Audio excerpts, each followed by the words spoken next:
co-hosting tonight or this afternoon with Emily Martin, who is a science teacher in Hood River. Some of you may know her. And she'll be joining us at 3:10 or a little bit after because she has a class right now. And also with Ilarion Merculieff, who is a Yunangan Aleut elder. And he's just joined us. Hello, Ilarion, nice to see you. So he is our other co-host. And so thank you all for being here. And Ilarion, you just sat down, but if you are all right, could you open up with a benediction and set the intention for the hour and a half that we have together? Very good. And in my people's tradition, when we pray, we give thanks and gratitude. We don't ask our Creator for anything. So,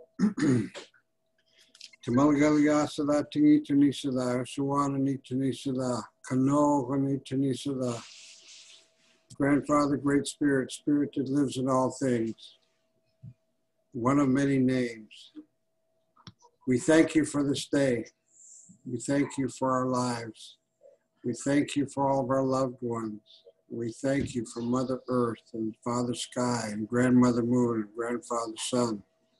We thank you for all your teachings that you give to us, like the eagle that teaches us that we too can soar high and see far, like the salmon that teaches us that we too can come home to you, like the owl that teaches us that we too can see in the dark, like the trees that teaches us that we need to be rooted in order to grow tall and be strong.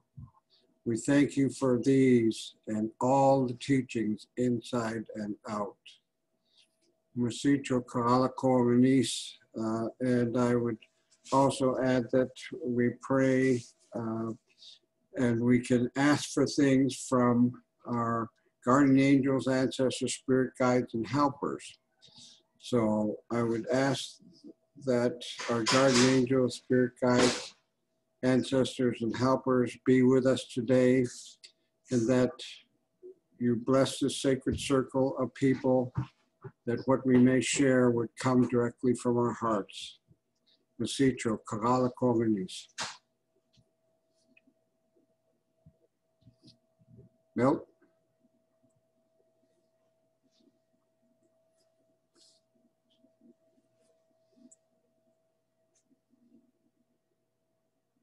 Milt, are you supposed to be on? Yeah, I'm here and I was muted. Leah, are we recording? Okay.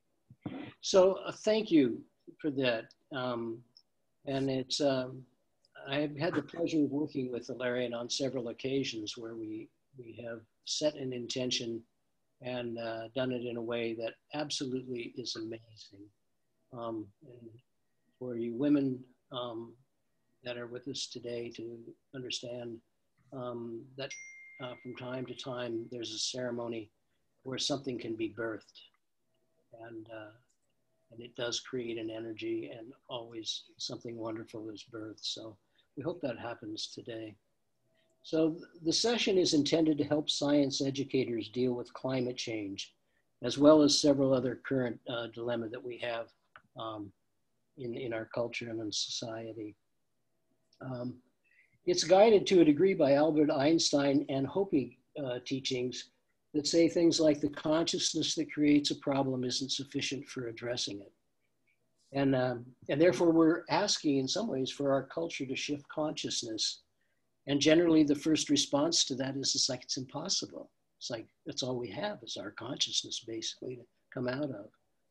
But in this particular case where we're dealing with climate change and many other things, the consciousness that we're seeking, the appropriate consciousness that we're seeking, was lived for millennia by earth-based people all over the world.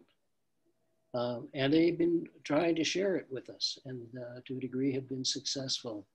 But this is to a large degree about listening and learning, and recognizing that when we do hear something new that awakens something in us, that we probably just got a glimpse of it.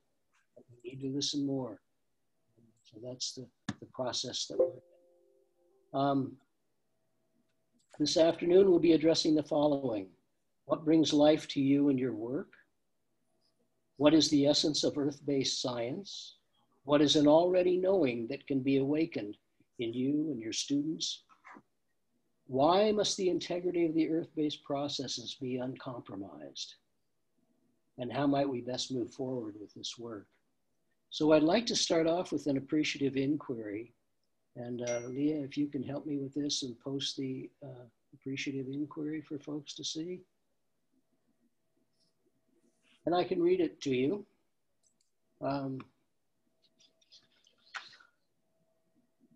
The inquiry is what brings life to your job. And I want each of you to get in touch with a deeply moving moment in your own learning, one that was an incredible aha and both influenced you to be an educator and continues to influence how you educate today. We'll pair up in breakout rooms, and each person will have 3 minutes to share their experience.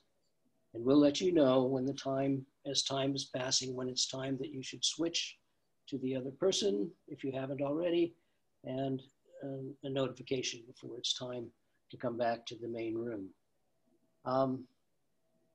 And what we'd like you to do is listen carefully to your partner. And we'll have a short group conversation afterwards where you can share the impact of your partner's story, what impact it had on you by sharing the essence of their learning and the impact that their sharing had. So I hope that's clear. It was quick, but just listen carefully. Don't try and take a lot of notes. Capture the essence of your partner's story, and then we'll talk about it afterwards. And this is posted in the chat box here, so thank you. So have you got the breakout rooms ready, Leah? I do. How long would you like folks to be in their rooms? 6 minutes. Great. All right, I'm gonna send everyone into your rooms right now.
Jocelyn, are you there?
Hello. Hi. Everyone's in breakout rooms right now, which is why you're not seeing anybody. That's okay. That's But good. it's kind of a personal conversation, so I didn't want to just throw you into a room. Oh yeah, I can just skip it. I'm one of the hosts of the. Oh, perfect. Yeah, oh, so it's okay. Got it. You're Emily. I'm Emily. Wonderful. Okay, that's right. Yeah, Milt said you'd come a little late because you're teaching today. Yeah, I just wrapped up class. Oh, thanks for being here. I know it's a long day. I know. I kept all day. I was like, why am I doing this at 3:00? Oh my gosh! But it's fine. It's worth it for sure. One thing I wasn't sure about is if you all had slides to share. I don't have them, but I think Milt has slides. Is that correct? Yeah, Milt has slides. Okay. So can you like pass over the baton to him? Well, in our meeting, you do not have to be a host to share your screen, so anybody can share. Okay, great. And our rooms are closing in just a couple seconds. I think. No problem. So folks will start coming back soon.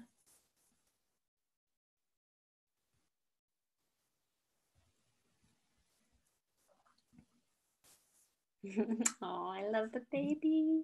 Yeah, look at that face. And the hair. So cute.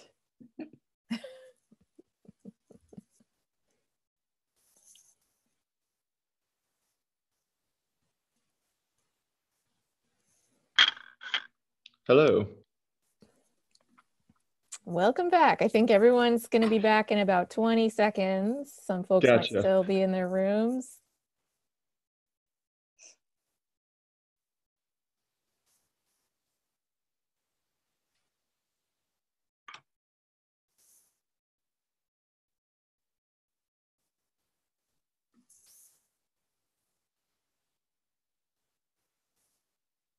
More babies. Wow. All right, I think we're all back from our breakout rooms. And we'll all be automatically muted again, just so you know when you come back. So thank you all. Before we start, has Emily joined us yet? Because yes, I'm here.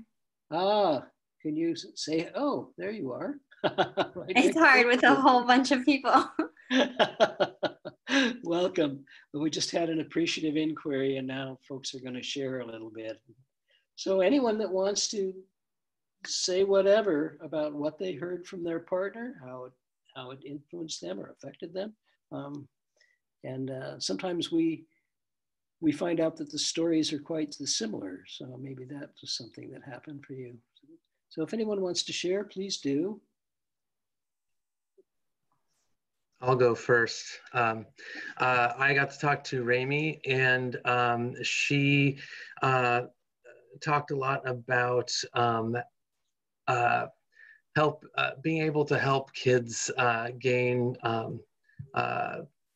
understandings about their world, and regardless of what choices they make in the world, at least they are doing it from an informed standpoint. So that was very good. Also very NGSS. I liked it. I'm sorry, very what? NGSS, our standards here in Oregon and many other places. Anyone else? I was speaking to Megan, who was inspired into science by her 9th grade science teacher, teaching about water and how it moves in trees, and she was just marveling at that system. And she said she was that made her passionate about science. Nice. Maybe a lot of you relate to that. So I was speaking to Nathan, and he was talking about how one of the big influential things was the discovery and kind of the aha moment. And he was talking about how his kids in a summer camp were looking at caddisfly larvae and seeing how they picked up debris to make kind of a shell around around themselves, and how that was just so cool to the kids, and seeing the discovery aspect of it.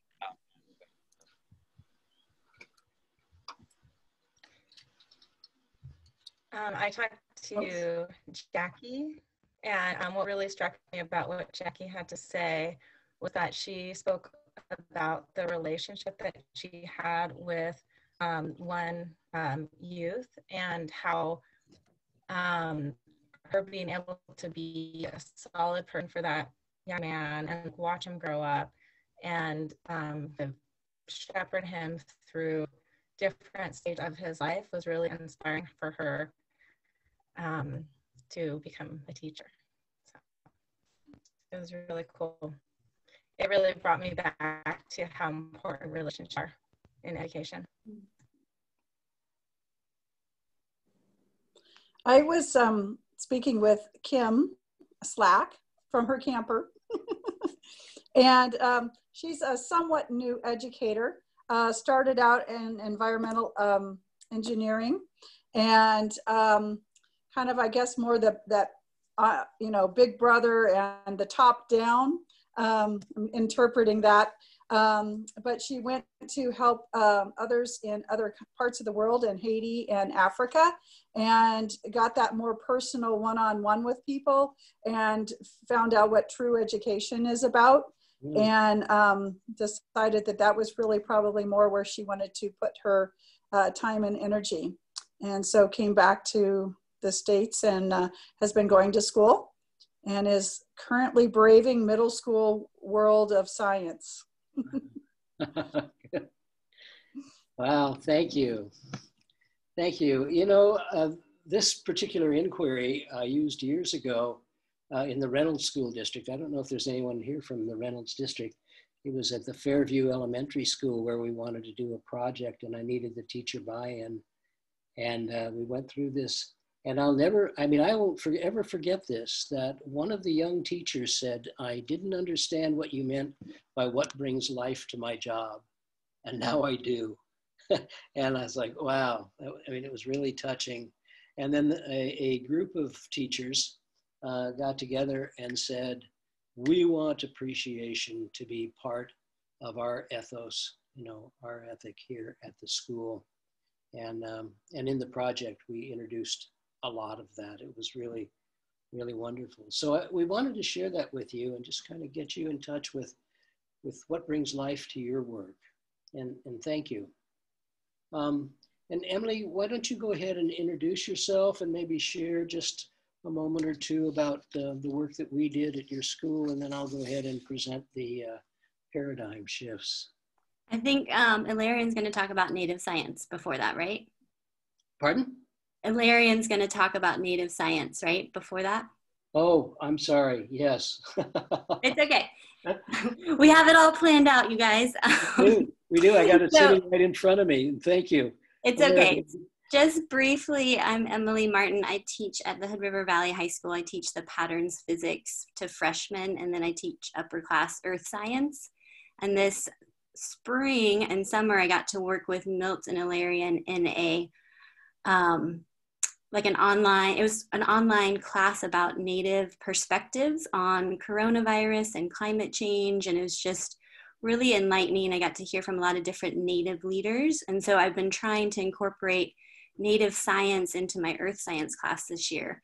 And so that's sort of the genesis for this presentation. So I want to pass it over to Ilarion to talk about what is native science and how you approach science from your perspective. Okay, Angwan, kamagala kamna kamagala kasuda, tingunangan way unangan sakta kuyach. So I said, hello, my other self, which is the way we greet each other every day. And I said, the afternoon tastes good.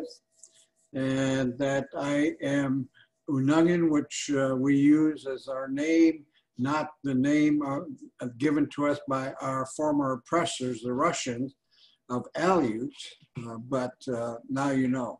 And that my traditional name is Kuya. And my generation was the last generation that had a traditional upbringing amongst my people. We live in the Bering Sea. We've been in there for over 10,000 years, and we're still there. I grew up on an island, St. Paul Island, in the middle of the Bering Sea, as part of the Pribilof Islands, a group of 5 islands. And St. Paul Island is the largest. We have the largest Unungan population in the world. It's on St. Paul Island. And so it's good to be here. I have immersed myself in Western science for about 25 years. I'm not a scientist, but I wanted to know what did this science do and what it knows and what its limitations are. And so I really learned it in the 25 years. I've worked with scientists, I've worked with Native people, and basically living the legacy of my name. And you know, what my experience has been with Western science has not been very good in that there are biases and reluctance on part of scientists to work with Native people. And what we find out is that they really weren't prepared to work with us anyway. They're schooled in the Western way, and so they are more comfortable in what they know. And working with Native people is something that they don't know. And when you take a professional out of their field and give them something completely different, they're like children. They just are beginning to know. And that's been our experience historically, and to this day, with a few exceptions. I spoke at the White House Conference of the Oceans. There were one of 4 Native Americans that were given the time to speak, and I spoke before 500 marine scientists, the top scientists in the US. And one of the things that I knew that we learned from working with science, Western science, is that it lacks humility, number one. And number 2, they are coming from an epistemology. That's when we're looking at Western science, it is an epistemology. Even though people feel like they're being objective, like these 500 scientists who are supposed to be the most objective people in the world. And so I asked them one question: what is the most abundant marine organism in the world? I open it up to everybody here. Can you give me any guesses? Anyone dare? Krill? I don't know. Krill? Krill? Okay, that's what. Phytoplankton, somebody said. Plankton, okay. Anybody else dare to answer the question? Diatoms, someone's sharing. Water? Diatoms. Water, bacteria, algae. Okay. There's no wrong answer, by the way.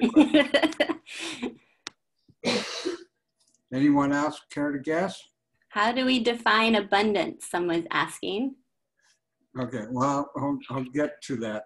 But the marine scientists there that were supposedly objective and know the most about the oceans, they answered as you did. They came up with krill and diatoms and, you know, plankton, but the real answer is C viruses.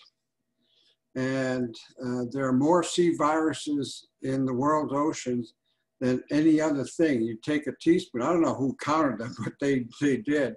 They took a teaspoon of seawater and found that the teaspoon contained 1 billion C viruses.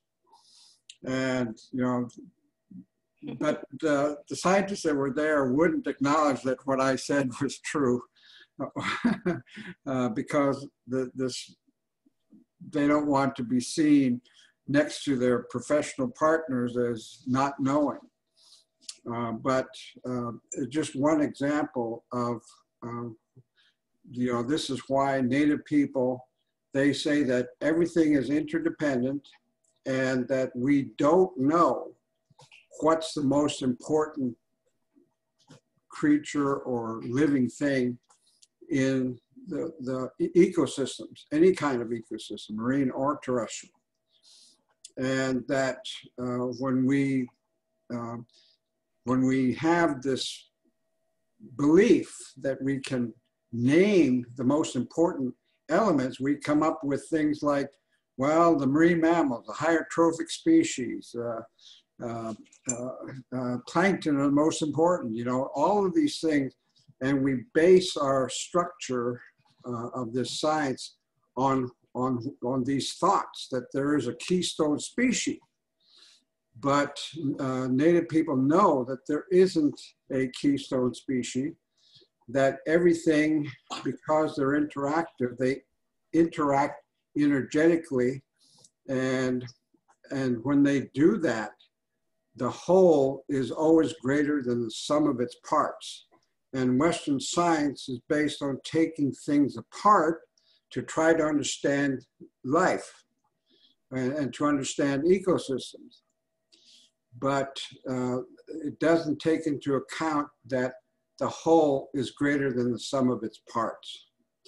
And whereas the Native people do. And so in talking about these things, you know, the scientists say, well, we're going to incorporate Native knowledge. And they say knowledge, that's it. And they're going to incorporate. And what I found out in gathering Native people who have studied the ecosystems very carefully and closely all their lives, they said that there's no way that we can tell you what is going to be in the most important part of an ecosystem because of our knowledge that the whole is greater than the sum of its parts. And the people said, well, you know, we can't incorporate Native knowledge into Western science. We can operate separately, side by side. And I proposed this in many different forms, but no one has taken me up on it, that we Native peoples don't have the financial capacity to be able to put together information the way that Western science does. And so the Western science goes to a village and they create these observations, and it's always taking apart a piece, and the Native village don't look at it that way. And so we struggle with this kind of construct, and that the way that that we can proceed is if we have the capacity and the allies for Native people to organize their information. And I told the scientists, we were meeting with scientists at that time, probably about 100 of them in Alaska, and said, you know, what if you could have Native peoples in an organized structure that they create themselves, that gives their observations about what's happening in the environment. And then we meet every 6 months with Western scientists and share what we know from both sides, and then look at the things that don't work in this incorporation of Native knowledge. And by the way, it isn't just knowledge. I call it traditional knowledge and wisdom, because the elders say knowledge without wisdom is useless. We're the most knowledge-based culture in the world.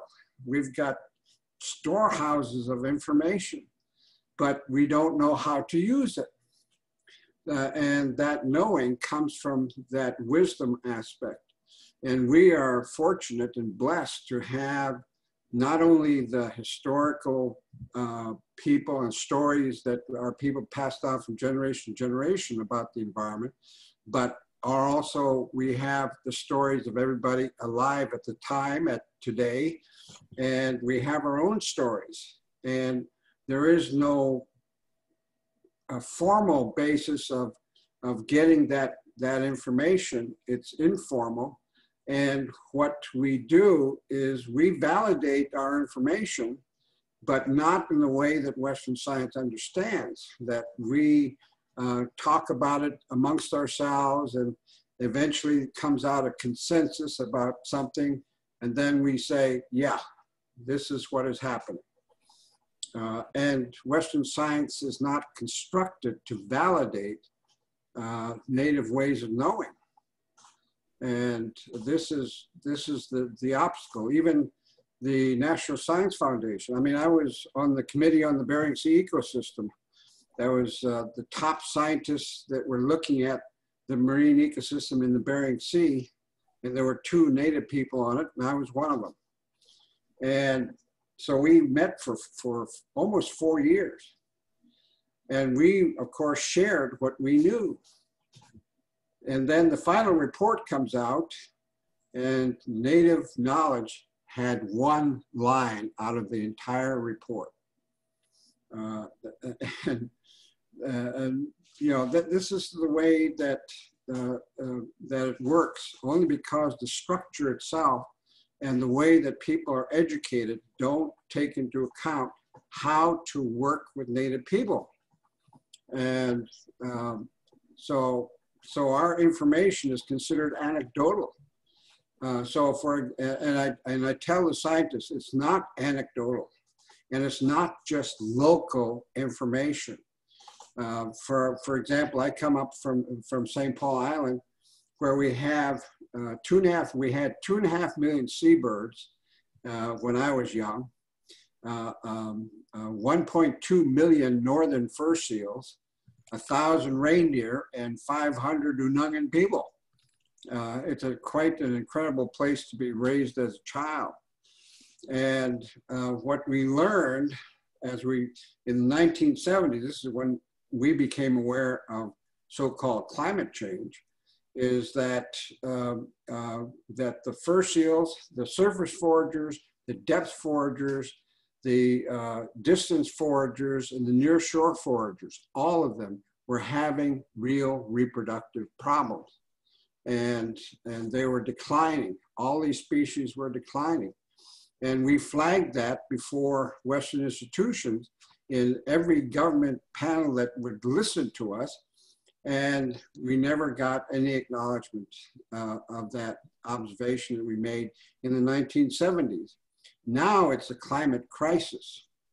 And I mean, Alaska is top in what the results of this climate crisis is. We're seeing major changes to everything.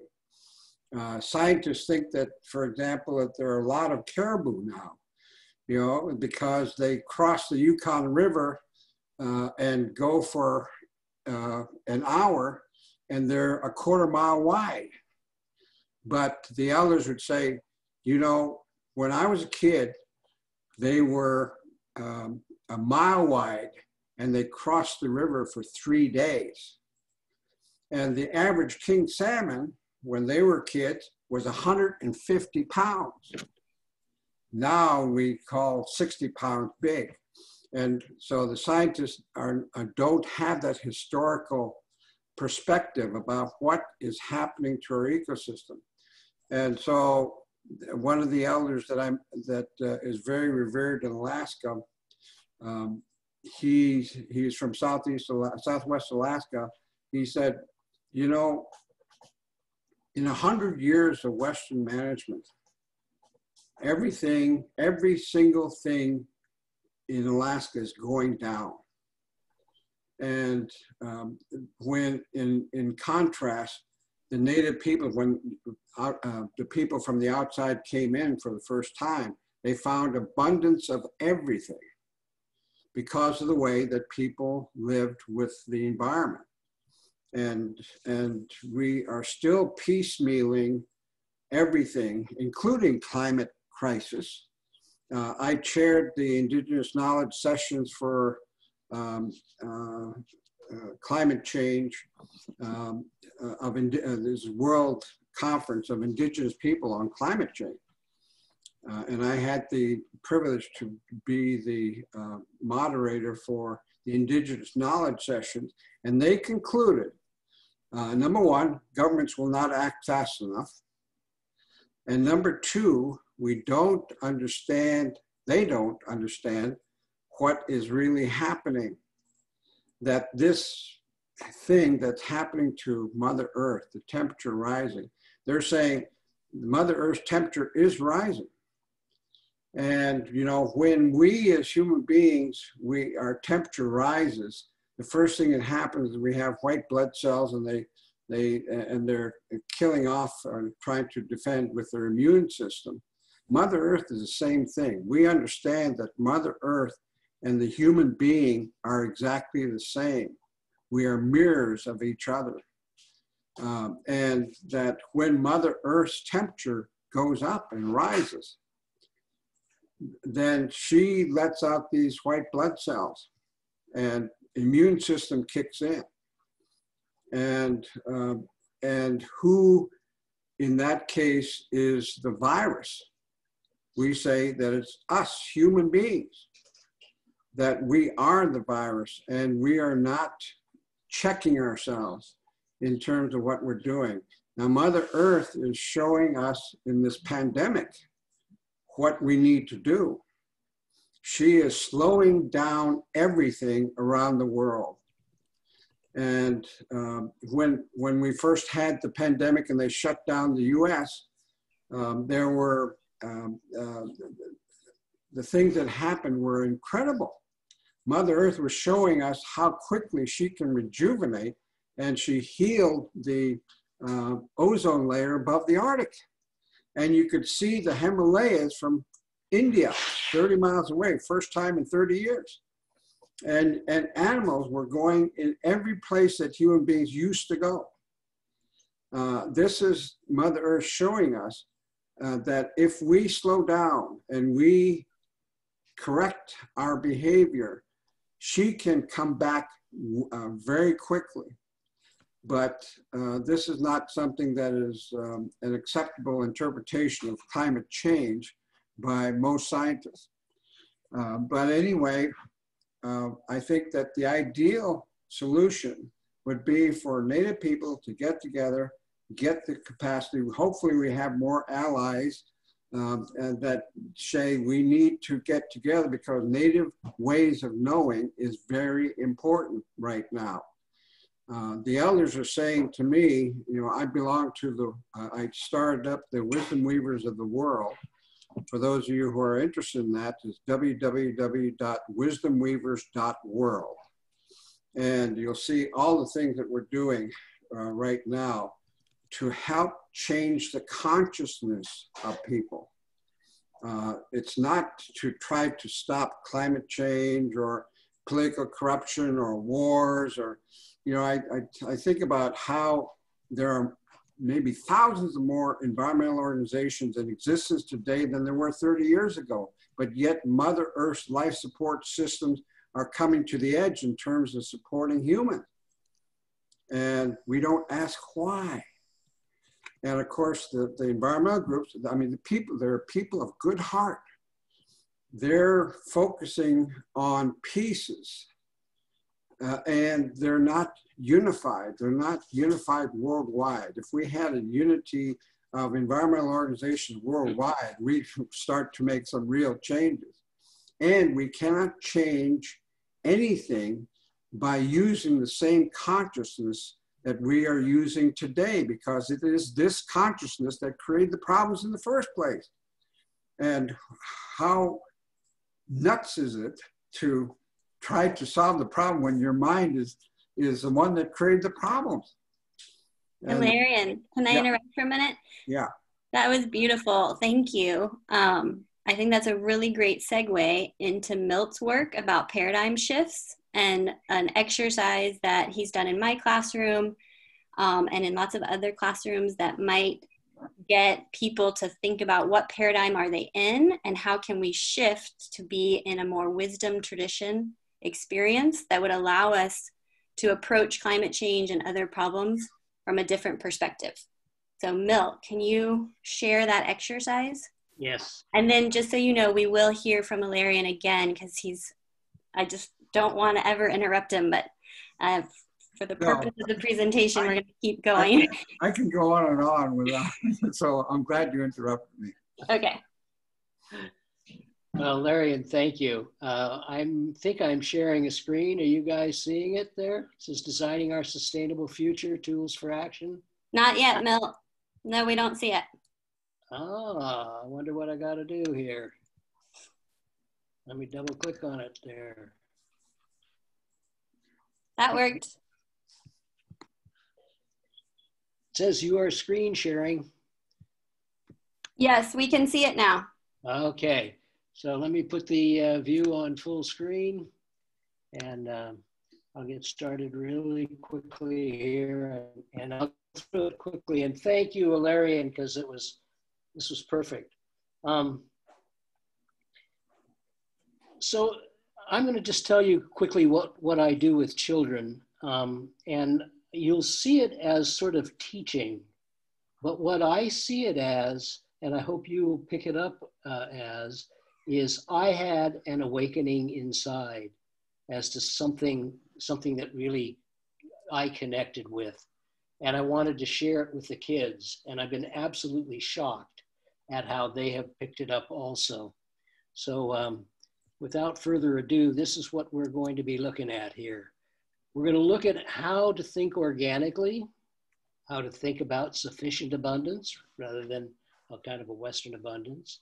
We'll look at an embodiment exercise, and you'll see how it represents the paradigm shifts that I believe we need to make, and they're not that difficult.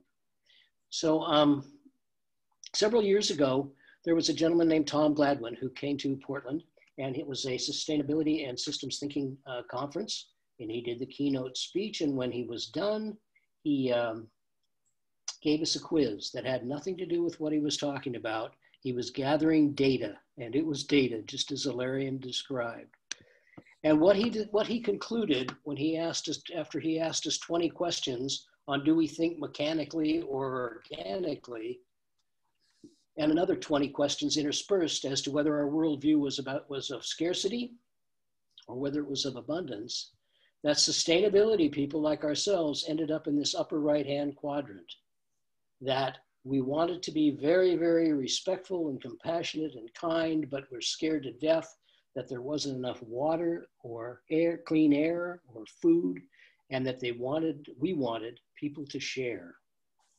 And yet when he talked to business people, they ended up in this lower left-hand quadrant, that they saw the world as abundant, that they could take and take and take, they would deal with it mechanically, and they would make money. And I had some dissonance with that, and I'll share that with you as we go. But one of the things I thought about that night after I reflected on this, and I went back the next morning and asked Tom, have you ever thought about the other two quadrants? And to my amazement, he said, no, what do you think they are? And I said, well, these are the warring, colonizing people in the world. And these are the indigenous peoples of the world. And then what hit me was I really needed to look at the questions he was asking. How did he frame them? How did he get people like myself who thought they belonged down here, up here? And what I found is that he had a very different understanding of organic than I found the indigenous peoples were presenting to me and what resonated with me. And that they had a very, very different understanding of abundance, where this Western world thought they could take and take and take, and that's how the questions were framed. The indigenous world says that the earth will always provide as long as we meet our mutual responsibilities. So I share that work with the kids, and just do it in a few minutes, and I'll try and do it really quickly with you, is to understand first that living systems are in continual flux. They are always self-organizing. They are cleansing and healing and restructuring so that they might flourish. And every one of you is that way. Every plant, every animal, every life form is that way. It's in an always emergent process. And also that all life has been endowed with several life processes. And there are things like we've been blessed with perfect order. There's zero waste in nature. That there's organic life, that we create a seed and we perpetuate our species with integrity. There's universal life, we're all in the dance together and interdependent. And there's an attractive field. Love is inherent in creation and all life today. So if you look at the native languages, they have talk about awe and wonder and beauty and wisdom. So there's this deep appreciation. And all life has intrinsic value. Domination, as we know it in our scriptures and so forth, is a fabricated concept. It doesn't exist in these languages. And then sufficient abundance. The earth will always provide as long as we recognize the intrinsic value of all life and honor the mutual responsibilities that we have. So if you hear Ilarion talk about how they harvest the food and so forth, it's always with an eye for keeping that plant healthy and alive and always producing. And then they have a covenant with their life support dependencies. So everything is thought of in these very systemic terms. The earth was given to us in balance and harmony. There's an energetic connection and there's dissonance if there's any type of disagreement or whatever. And there's an understanding of all parties, and we have to clean it up. So they live in gratitude and appreciation. And I share that with the kids. And then if you, Leah, could put up the quiz. What I asked the kids is 4 questions. And I think you're seeing them in the chat box now. I don't know. How are you doing that, Leah? There you go. So these are the 4 questions that I asked the kids, and you are welcome to answer them yourselves. But what I want to focus on quickly is what happens with the kids. And the first question I asked them is, which of these 4 quadrants best describes who you're being in your life today? Okay? So you can put in 1, 2, 3, or 4 if you want to answer for yourself or the kids, or you can just listen to this. The second question I asked them is, which quadrant best defines your parents' generation and who they're being? And they respond again. And then I ask them a third question. Which quadrant best defines who our country is being? And here the responses have shifted quite a bit. It depends on whether we're in a war state or not. And the fourth question I ask them is, which of the 4 questions, when you, and these are mostly like now, and I talk with Emily's class, they were juniors and seniors. When you go out into the world and you do your life work, which of the 4 quadrants represents best who you want to be? And I'm going to go through this really quickly. The response that they give is, when I met with Emily's class, and when I met with another class in Hood River, and when I met with class after class over the years, especially younger kids up 5th grade through high school, they always end up in quadrant 4. And that's just after that short little introduction. This is always done in one class period. It was 45 minutes with Emily last Monday. They may start off in these other ones. Usually they start off up here. That who they are being today is they are being social justice advocates. They see their parents down here, and they see the country kind of all over the place. In warring years, they see it up here. But they always, almost unanimous, and it was unanimous in Emily's class, they end up down here. And one of the things I explained to them, and let's see what you have. Which quadrant best describes who you're being in your current life? 63% said 3, social justice, okay. 38 said 4, very good. Which quadrant best describes your parents' generation as being? And here they had 1, 56%, so that's the business group. And which quadrant best describes our country as being? And here, number 1 was the business orientation, and number 2 was only 25%. Okay, but very few were social action, and 0 were with the indigenous. Which quadrant best defines who you want to be? And here you're the same way, 88%, with smaller numbers in business. So I'm actually very pleasantly surprised that the teachers are coming out as strongly as the adults. But my point is that in doing this exercise, I found that there was an awakening and of already knowing that the kids in that very short time understood that they wanted to shift consciousness and they wanted to be here.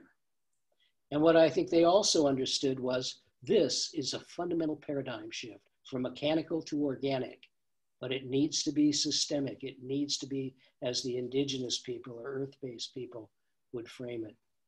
And they know that the other paradigm shift that needs to be made is the way we think or the worldview that we have. Instead of thinking in terms of perceived scarcity all the time, we need to think in terms of sufficient abundance. And in keeping in tune with what Ilarion was just saying about wisdom and knowledge, I shared this graphic with Matthew Fox at one point, and he said, Milt, business perspective, the colonization, the social justice are all Western constructs. They are all knowledge-based. The indigenous perspective is a wisdom-based base. And when I showed that to a native elder, Terry Cross, he said, Milt, for me, wisdom is knowledge that's understood relationally. So I think this is really important, and it dovetails exactly there. I think it dovetails well with what Ilarion says. And so what I would like to do is turn this back over to Ilarion. Because Ilarion has what is for me a very profound quote. In these prophetic times where human beings are pushing the Earth Mother's life support systems to the brink, it is imperative to do whatever is possible to elevate human consciousness. We must heal separation from self, from other, and Mother Earth. This separation is the root cause for all the human dysfunctions that are destroying Mother Earth and ourselves. And so, Ilarion, I wonder if you would please talk to this infusion of wisdom, of indigenous or earth-based wisdom into the Western cultures. And I was particularly thinking about the work that you did when the oppression of colonization ended and you essentially found your freedom as a country and made the decision that if you were going to be successful once again as a Unangan people, that you needed to do everything the native way. So if you could pick up on that, I would really appreciate it. Okay. Thank you. Thank you, Milt. Yeah, that's a good graph. Okay, well, I was born on St. Paul Island, born and raised on St. Paul Island. And it was a place of captive labor force. The US government kept us as slaves. And I mean, literally slaves. I would listen to my dad's work and I'd be outside as a kid and the government agent would just browbeat them very badly. You know, stupid Aleuts, it takes 5 of you to dig a ditch, you know, things like that. And protest was dealt with harshly, where you were either cut down in rations because all the food that we had was rationed by the government, and all the clothing was rationed, the heat was rationed, every aspect of our lives was totally controlled. And if you protested, you were dealt with very harshly. You'd be jailed, you'd be being cut in rations, or you would be deported off the island without your family. And all the homes were owned by the government. We didn't call them homes, we called them houses. And this was in contrast to my own cultural upbringing, which, you know, the elders, our people have suffered our Holocaust, where 80% of our population was wiped out in 50 years. We, like the Japanese Americans, we were interned in Southeast Alaska, but unlike the Japanese Americans, we had 10% of our population in 2 years during World War II who died due to malnutrition and disease at the hands of the US government. And like the Black Americans, we were enslaved. So we had all of that. But yet my elders would never say a harsh word against anybody. And they didn't have any behavior or mannerisms or words that reflected bitterness or hatred. And that's because they said, you know, if you're angry, bitter, or hateful, you not only hurt yourself, but you hurt your people. And so we had a group mentality. And that's the way that I was schooled, was to understand that the community was important, number one. But number two, yourself was equally important in that you are part of the community. And so you don't put either down, you elevate them. And I was taught in a way that most people don't understand today, especially in the school system, which is that the way I learned what I needed to learn was to watch, listen, and learn. I never asked any questions. And the adult's responsibility was simply to create the space for the child to learn. And the ingenious aspect of that is that it gives the child the ability to expand out to the maximum of their capability without the interference of an adult.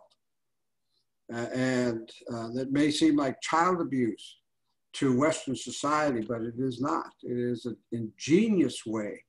In fact, you know, in Europe, they did a study, I can't remember, I wish I could remember what it was, but it was a study about young people, and they determined after that study that every child was a genius. Every child was a genius. And we let that, we get rid of that genius over time by the prescriptions of adults telling us what to do, what to learn, how to learn, and to define everything. I didn't have any of that. And so this is a contrast between what used to be and what is now. And so I advocate for the teachers to find ways to have the child unrestricted experience something, especially outdoors. Go outdoors frequently, and just don't give any instructions. Don't tell them what to do or how to do it or anything like that. You just let them out and ask them if they would just experience nature, not as a recreation. And you know, it's something that, I mean, we're destroying our beautiful places because people love them to death. And we use it for entertainment or recreation, but to just enjoy that environment for what it is. As a child, you let a child alone, they'll come upon a flower and they'll just focus on that flower and just be awed by it. And it's quite amazing when you watch a child naturally without adult interference. They learn naturally. And to combine that with the systemic ways that you are all asked to use in our schools, at least they would have an ability to learn about the environment and to stay grounded and relate to that environment, where you can talk, you can literally talk with any aspect of creation if you just let people as children do what they need to do outside. Anyway, this way that Milt talks about. You know, we are very mindful of everything that we do. We are mindful of where we step on the tundra, because you step too much on the tundra and the tundra is destroyed for years and years. When we pick plants that we use for dyes, we pick every 7th plant. We don't pick all the plants that are in the area. Same thing with berries. All of these things are reflective of a way of life. And unfortunately, in Western society, we have to call it sustainable living. Native people don't have a word for sustainability, they live it. And so I see on the positive end of it that human consciousness is changing around the world. I have 2 webinars, you know, where I'm invited to speak a week now, all over the world. They're worldwide seminars. People are hungry for this kind of information. That is, I mean, they're realizing that what they are doing now isn't working anymore. And they say, what do we do now?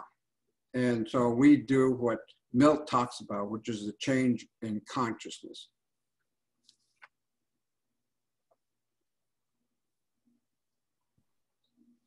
That's beautiful, Ilarion. Thank you. Something that, so we can go many directions. We could open it up for questions and how to, I guess I'd like to know how to kind of bring this back into our science classrooms. We're all teaching science every day online, trying to make it worthwhile for ourselves and our students.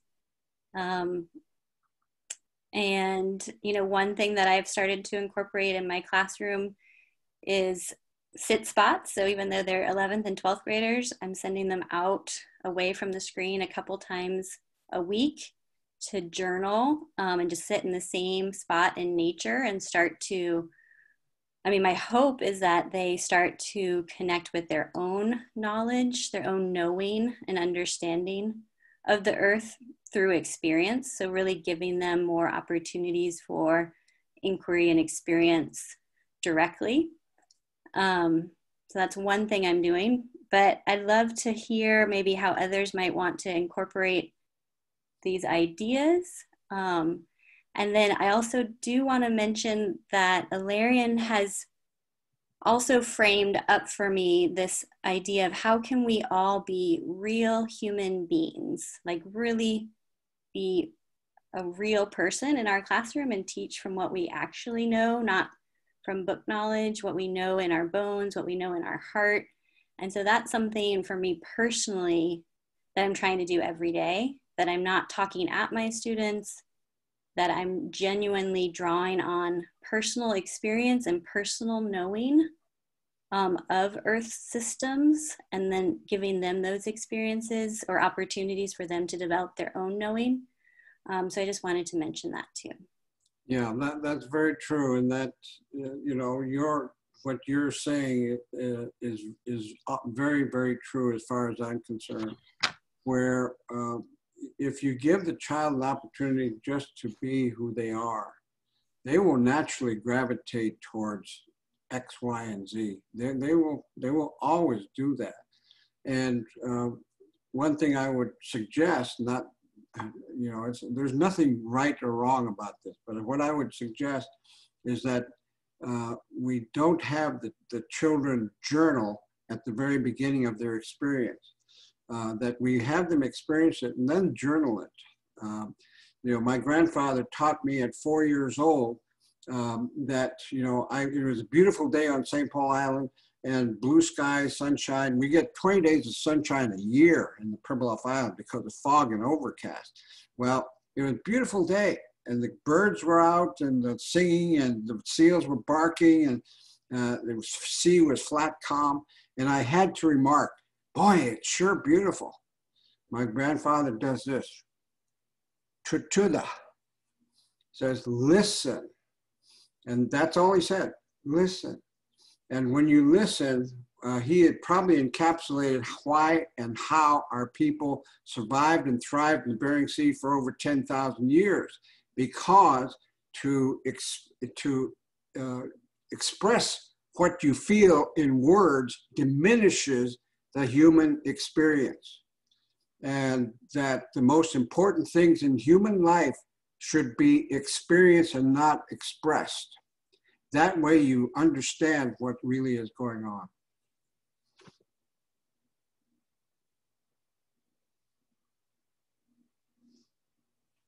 And there's a child. I love all the kids.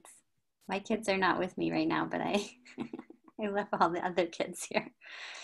Opening it up for questions and ideas of how you might just bring this back to your classroom next week, if at all. Yeah, I just kind of want to have a conversation now.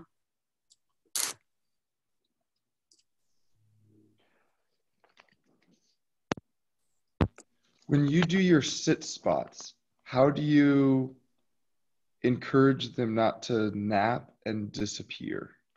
I think napping and disappearing is fine.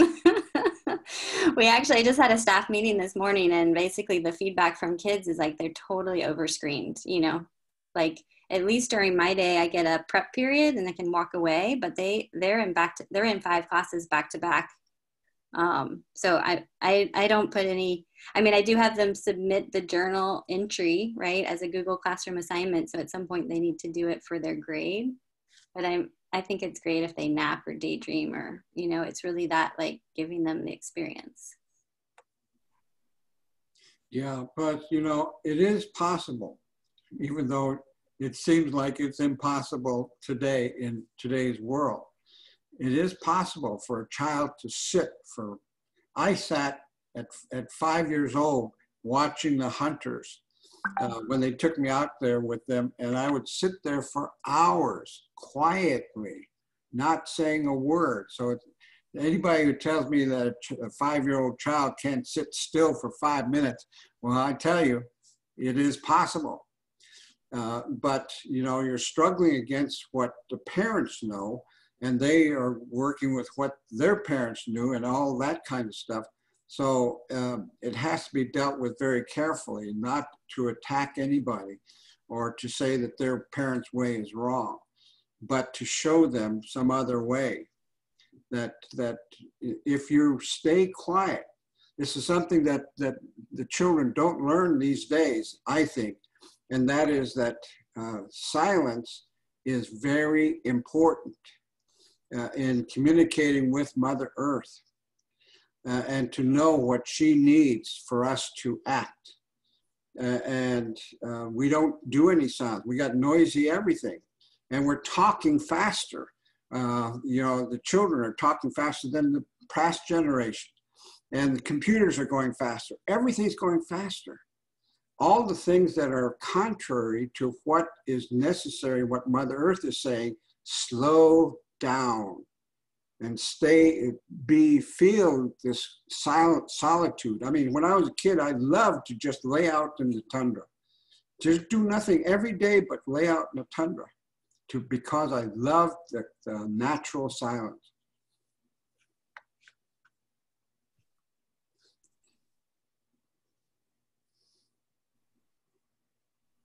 There's another young boy.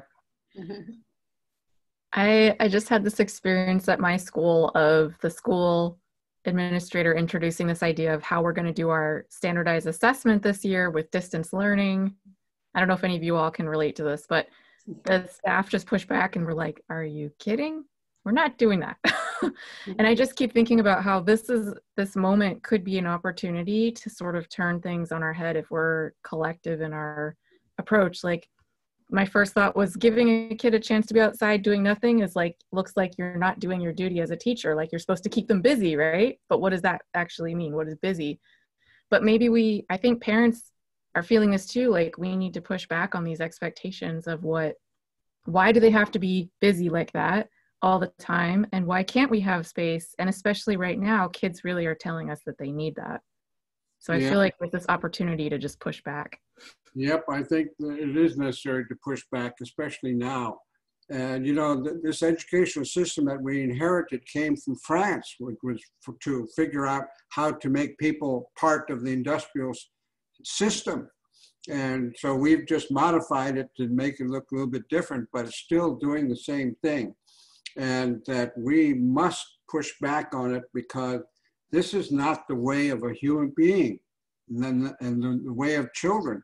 Children, when you leave them alone, I mean, even a 2-year-old baby, they did a research on a 2-year-old baby and put a room full of food in the room and left the baby alone for 2 days.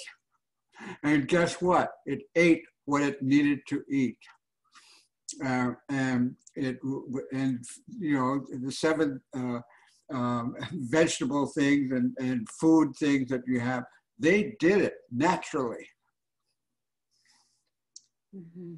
So you've got to learn to trust the child and let the child tell you how and what he or she needs to learn.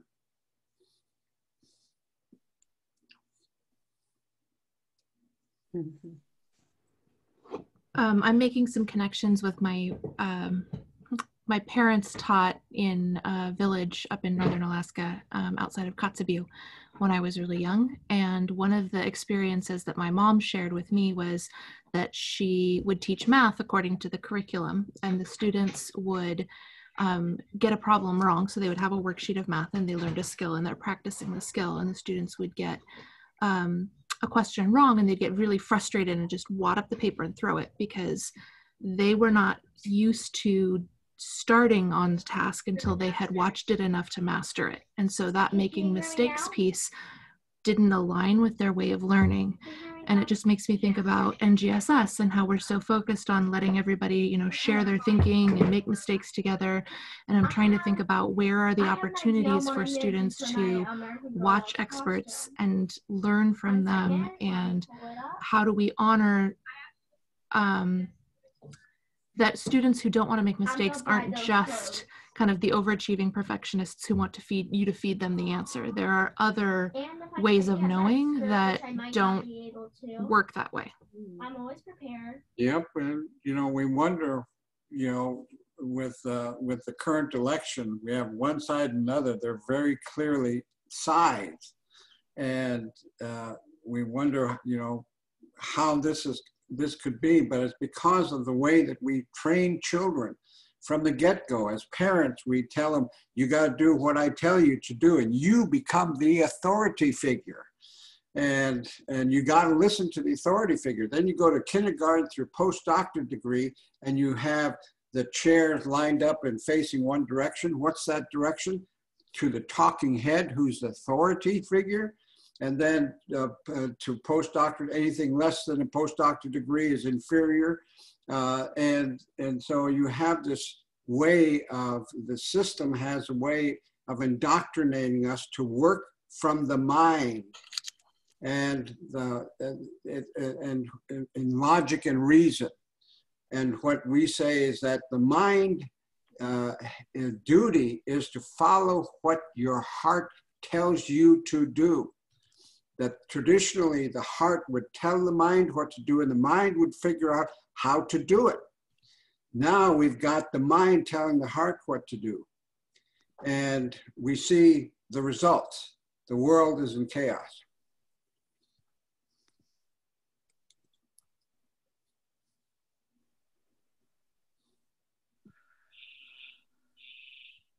You know, I wonder, as I'm listening and thinking about the situation that we are in with climate change, I've been looking at it now for, I guess, close to 30 years, and it was out here for a while, and now it just gets closer and closer and closer, and we really haven't done very much to deal with it.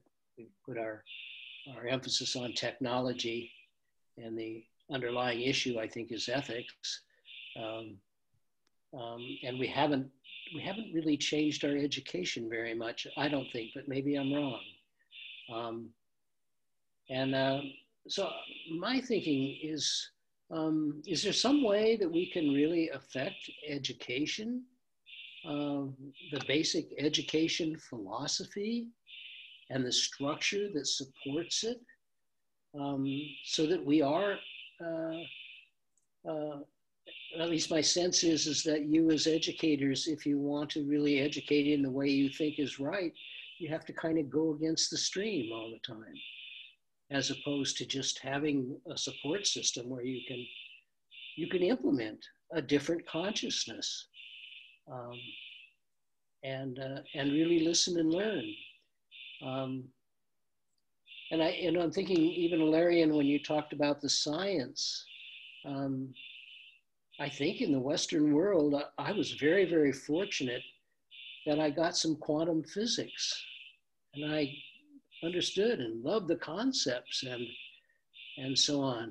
But I don't think introduced that. It's all Newtonian kind of physics. And I think the reason that Earth-based people think the way they do is that they have a natural understanding of there's a quantum reality out there. So I kind of, it's kind of not good to just bring something up like this and leave it with people, but I would love to be able to work in making fundamental changes to the system if people have suggestions on how to do that. Yeah, well, Milt, that's true. And let me give you an example of the native and science getting together. In Chalkitzik, Alaska, I went up there because the state of Alaska was going to cut down the subsistence take of moose by the native people. And they sent somebody up to explain what they were doing. And 7 chiefs of the area in the interior Alaska came to the meeting to find out what they were going to say. And the guy talked for 45 minutes about how they're doing aerial transects to determine the ratio of bull to moose, bull to female. And through that ratio, they're going to determine how much they can cut down the moose. And so the chiefs patiently listened. Then afterwards, the prime chief said, have you noticed that the forage that the moose eat are gone? He said, no, grass and plants are a different division. I'm doing aerial transects. And then the chief said, well, did you notice that the water levels in all of our rivers are going down? He says, no, that's hydrology. That's a different department. And said, well, do you know that that there are more beavers in the area? They're proliferating all of our rivers now. No, that's a different department, and it went on like that. And finally, the guy from the state of Alaska said, trying to help, said, why don't you tell this to the Board of Game? And you could hear the silent protest, or whatever you would call it, the silent frustration of the chiefs there, because they know that they are mandated legally, all these entities in science, to use the best available science, and the best available science does not include native ways of knowing. And so I feel that there is a need for change in the science, but it has to start from you going to your hearts first, and then you listen to your heart. Most people are working from the mind, and we're in chaos because of it. Yeah, it reminds me of the note that Alberta Ironcloud Miller sent me when I was thinking of ways of organizing. And she said, Milt, if there's not spirit, it's not going to happen. So I think maybe that's what we really need to understand, is how to infuse spirit into the work. That's true. And what our people know is that our hearts are the one thing in us that is in direct connection with the divine. So Miss Emily, I think we should wrap up. We're getting close to time to leave, unless anyone else has other things they want to share. I don't have anything prepared, you guys. I'm in the moment. I'm here. I don't have a closing. I know it says on my sheet, closing, Emily. 424, here we go. Okay. I just think like the takeaway for me is how to infuse spirit into our teaching. And I know that, I don't know. I mean, maybe that's sacrilegious to use an odd term, but to bring back the ethics, right? To bring ethics and morality into the classroom, to lead with the heart, to understand with our own knowing. So that, I mean, that's where I'm headed, and that's what I try to do every day. And I'm grateful for all of your participation, and for Ilarion and Milt for sharing their knowledge and their wisdom. And I'm open to continuing to learn. You know, I feel like this is just the beginning. I just got to meet Milt and Ilarion this spring, and it's been this beautiful unfolding. And I recognize some of you on the call, which is really sweet to feel like there's a science community in our state that we can draw on. So I'm open to any kind of potential collaborations or work together. Yeah, but I don't have a direction this has to go. So. Yeah, I'll leave with one thought. Remember, all of you have chosen to teach and to do these things because you love children and you love what you do. And science is only a reflection of what you felt when you were children. And remember, as children, you loved so and such, and so you got into science because of that. When you go back to that child within you, feel what that child feels. Remember how that felt. And that will help carry you through what you have to deal with today. So thank you, Ilarion and Emily. What a pleasure to work with you. Leah, thank you so much. You've really been a help. It's been wonderful. I think to all of you, thank you for being here. Thank you for your contributions. And I really hope that you got a glimpse of a reality that we all really need to get in touch with. And that this conversation doesn't end now just at 4:30. That we figure out a way to keep it going and get the right people together to really make the kind of shifts that are necessary to support a paradigm shift in the culture. I think when we talk about making a paradigm shift in the culture, everybody says we got to have the right education. And so how do we help create the system that makes it all possible and works for all of you and all of your students and everyone. So thank you very much, everybody. Thank you so much. And I agree. I saw a lot of comments. This was such a wonderful way to end the day. I know we had for those who were there for the keynote, it was kind of like a doom and gloom feeling of like how serious climate change is and how many, how we're seeing it in all of our systems. But I feel like this is a really nice bookend to that, to think about it from a different perspective.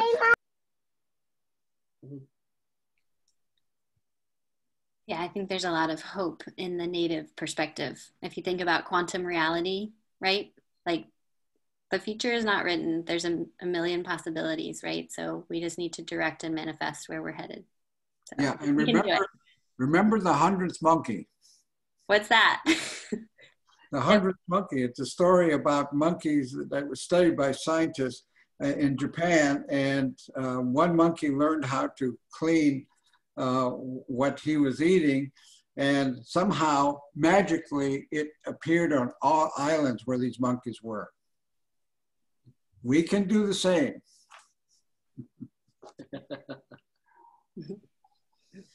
Okay. Thank you all. Okay. Oh, we're supposed to do this. Okay.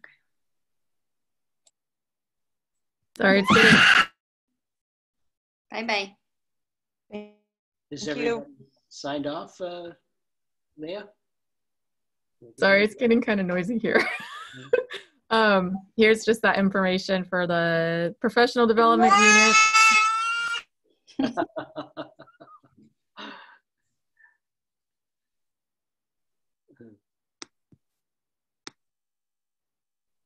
Oh, good.